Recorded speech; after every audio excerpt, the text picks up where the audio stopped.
El órgano de la visión está conformado por el ojo, que a su vez le podemos reconocer un bulbo ocular y un nervio óptico, y por sus anexos, los músculos extrínsecos del ojo, la fascia orbitaria, el aparato lagrimal, la conjuntiva y los párpados.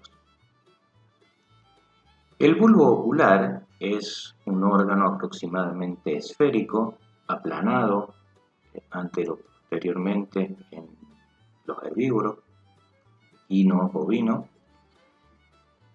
que tiene terminología de situación y dirección propia, es decir, en el ojo se mantienen en la mayoría de sus estructuras los nombres de la anatomía humana.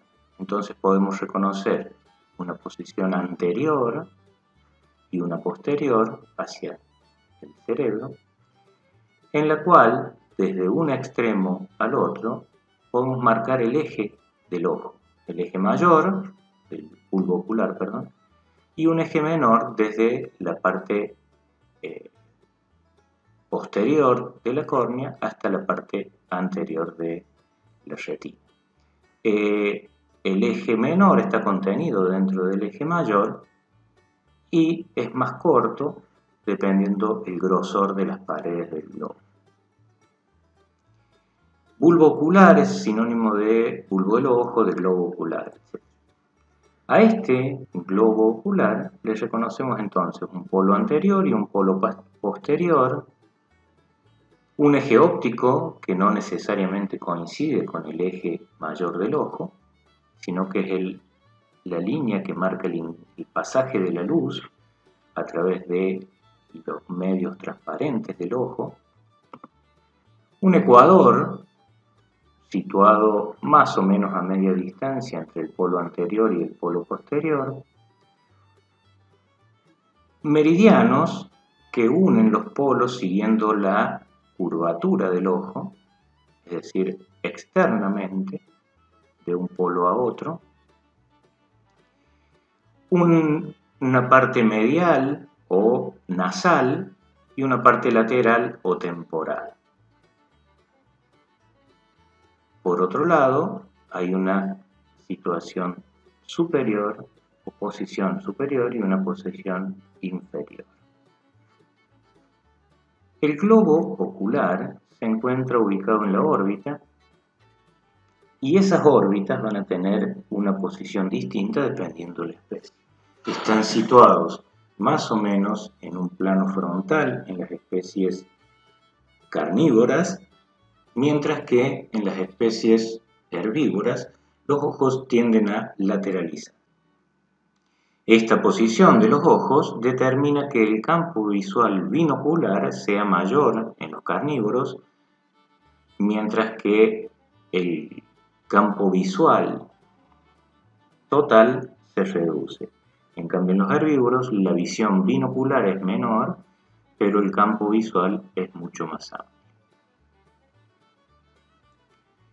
Al bulbo ocular le vamos a distinguir una pared o cápsula compuesta por 3 túnicas y un núcleo o contenido compuesto por medios transparentes, es decir, que dejan pasar la luz.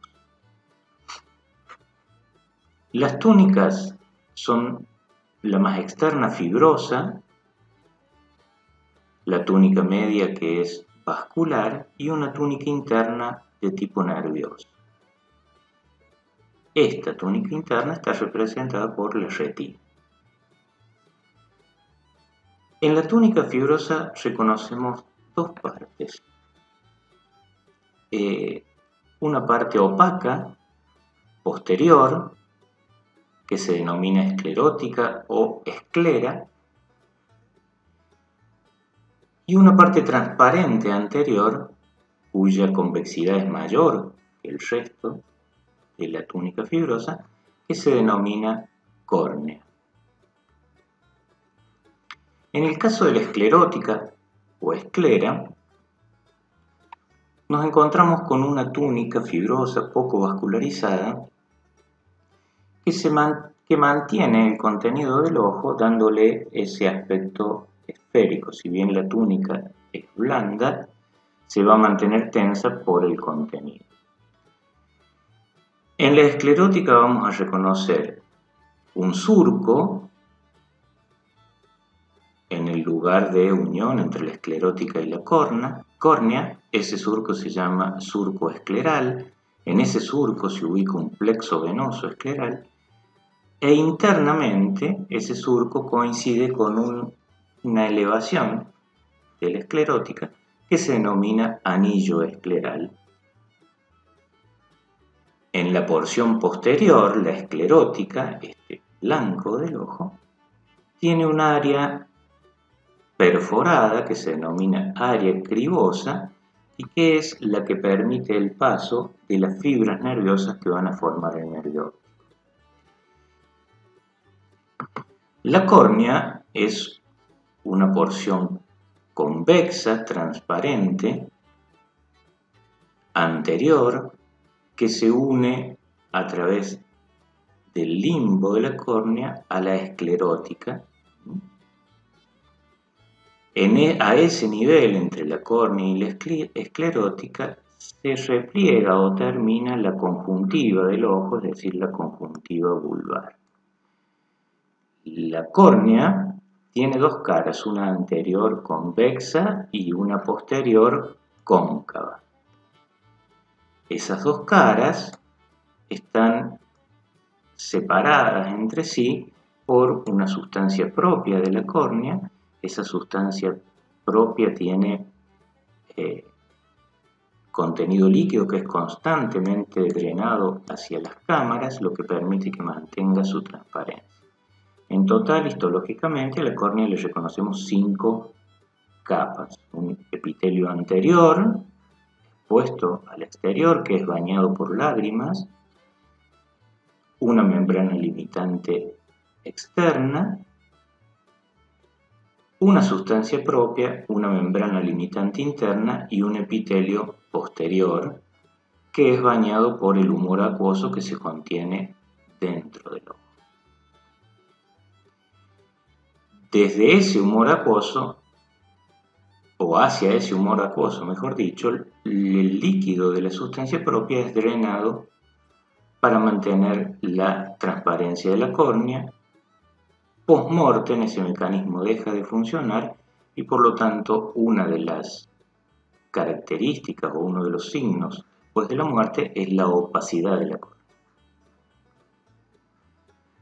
La túnica siguiente es una túnica vascular a la que le podemos reconocer una porción posterior denominada coroides que se adosa más o menos firmemente a la esclerótica.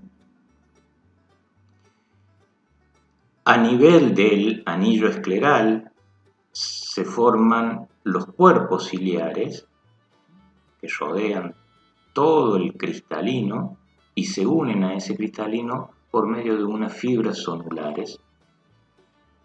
Y anterior al cristalino, una estructura en forma de diafragma que permite el paso de la luz que se denomina iris. Estas estructuras están pigmentadas. En el caso de la coroides, en la porción posterior de la misma, podemos encontrar en algunas especies o bien células o bien acúmulos celulares o acúmulos fibrosos que contienen unos cristales que reflejan la luz y favorecen la visión nocturna, y es ese brillo en los ojos cuando le enfoca la luz a alguna de las especies. Esto no existe en el cerdo, entonces en lugar de hablar de tapetum lucidum como la mayoría de las especies, ese tapete lúcido refleja una luz amarillenta en los carnívoros, verdosa o azulada en los herbívoros, mientras que en los cerdos, donde esta estructura no está constituida, hablamos de un tapetum nigrum.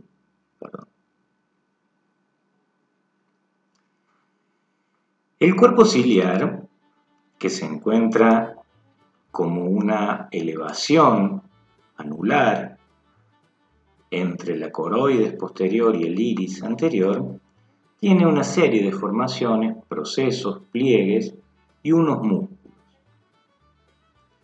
Este cuerpo ciliar tiene la función de producir uno de los contenidos del ojo que se denomina humor acuoso, secretarlo para que ocupe dos de las cámaras del ojo, un líquido que es secretado y que es reabsorbido. Este líquido o esta formación podría ser comparable a los plexos coroideos de los ventrículos cerebrales. En el caso de los músculos ciliares, están asociados a unas fibras que sostienen al cristalino, una estructura transparente, por su ecuador, y que tienen la capacidad de tirar de ese cristalino y hacerlo más plano, o liberar esa tensión y hacerlo más amplio, y que ayuda a la visión o al enfoque del ojo sobre los objetos. En el caso del iris, nosotros encontramos al iris como una estructura en forma de anillo o doble anillo, un anillo central y un anillo periférico. El anillo periférico está unido a la esclerótica, mientras que el anillo central deja un agujero denominado pupila y que permite el paso de la luz. Entonces, hay un borde ciliar periférico, un borde pupilar interno, una cara anterior en relación o orientada hacia la cara posterior de la córnea y una cara posterior orientada hacia el cristalino. Ese iris contiene dos músculos o dos estructuras musculares, una que presenta fibras circulares y que se llama esfínter de la pupila, y su contracción produce el cierre de esta pupila, no el cierre completo, pero la reducción de ese agujero, por ende la reducción de entrada de luz. Es un músculo inervado por la porción parasimpática, y una serie de músculos situados en forma radial que reciben el nombre de músculo dilatador de la pupila y que está inervado por la porción simpática, y su función es abrir el agujero de la pupila, la abertura pupilar, para permitir un mayor ingreso de luz hacia el ojo. La disposición de esas fibras musculares en el ojo va a determinar la forma de la pupila. Es circular, como en el canino,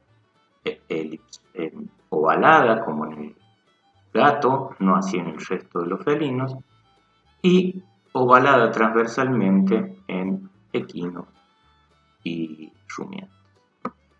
En el borde pupilar del iris, tanto en equino como en rumiante, podemos encontrar una serie de gránulos que se llaman gránulos del iris, que sobresalen tanto en el borde superior como en el borde inferior del iris. La túnica más interna es la túnica nerviosa, que se apoya en la túnica vascular.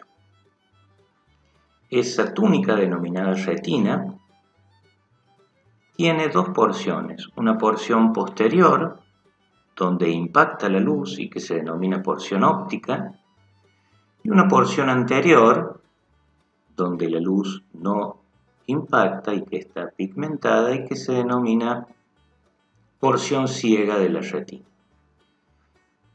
Entre las dos se puede notar una línea más o menos marcada y más o menos festoneada que se denomina ora serrata. Esta retina es una túnica que está formada por células fotosensibles y una cadena neuronal que va a dar comienzo, origen, al nervio óptico. hay un punto en la retina donde se forma o llegan todas las fibras que se denomina disco del nervio óptico y es un punto ciego de esta retina en la porción óptica de la misma. La porción ciega de la retina recubre la parte anterior de la coroides, una pequeña porción anterior de la coroides, los cuerpos ciliares y la cara posterior del iris. Dentro del ojo, nosotros vamos a encontrar tres cámaras bien delimitadas. Una cámara anterior, que contiene humor acuoso, al igual que la cámara posterior. Estas dos cámaras están comunicadas a través de la pupila. Por estas dos cámaras circula humor acuoso, se forman los procesos ciliares y se reabsorbe en el ángulo entre el iris y la córnea. Y una cámara vítrea que contiene el cuerpo vítreo, una cámara posterior que contiene el cuerpo vítreo. Entre la cámara posterior y la cámara vítrea se encuentra el cristalino. Y podemos ver la cámara anterior, limitada por la cara posterior de la córnea y la cara anterior del iris, la cámara posterior, entre la cara posterior del iris y el cristalino, las dos cámaras anterior y posterior comunicadas. Desde la cara posterior del cristalino y los cuerpos ciliares hacia la retina se ubica la cámara vítrea que contiene el cuerpo vítreo.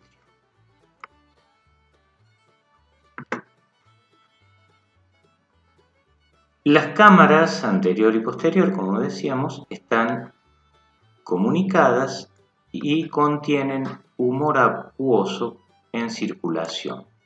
Este mecanismo que prevé la secreción del humor acuoso en los procesos ciliares y su reabsorción a nivel del ángulo iridocorneal, que va a terminar de nuevo en la circulación sanguínea.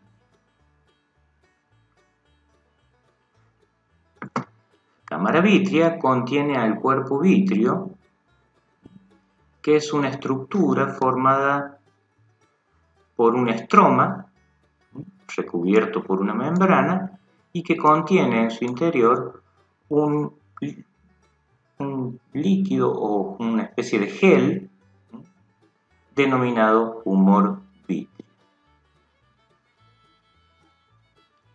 El cuerpo vítreo contiene a la retina en relación a la córnea. En cuanto al cristalino, es un lente biconvexo, transparente, que puede modificar su presión según la acción de los músculos ciliares y las fibras sonulares que lo tensan.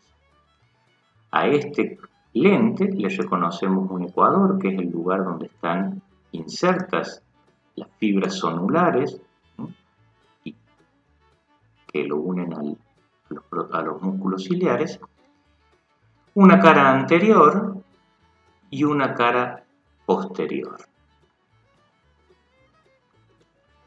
Morfológicamente es una estructura encapsulada que tiene una corteza, una serie de láminas que se van ubicando concéntricamente y un núcleo interno. Este sería el esquema de un corte del cristalino. Una corteza de fibras concéntricas, la cápsula externa y el núcleo. La acción de los músculos ciliares a través de las fibras sonulares es tensar el ecuador de este cristalino, promoviendo, de acuerdo a la flexibilidad, que pueda cambiar su espesor y permitir un enfoque de la imagen en el retina. La retina, como dijimos, es una túnica nerviosa formada por una serie de células fotosensibles y neuronas y células de la glía que van a dar origen a fibras que, atravesando el área cribosa de la esclerótica, se unen para formar el nervio óptico. La salida del nervio óptico del globo ocular ocurre a ventral del polo posterior del ojo. Ese nervio óptico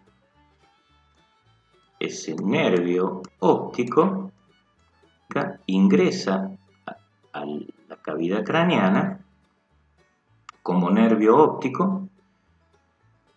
A ventral del diencéfalo forma una estructura en forma de X denominada quiasma óptico, lugar donde se van a cruzar las fibras de los nervios de cada ojo, de cada globo ocular,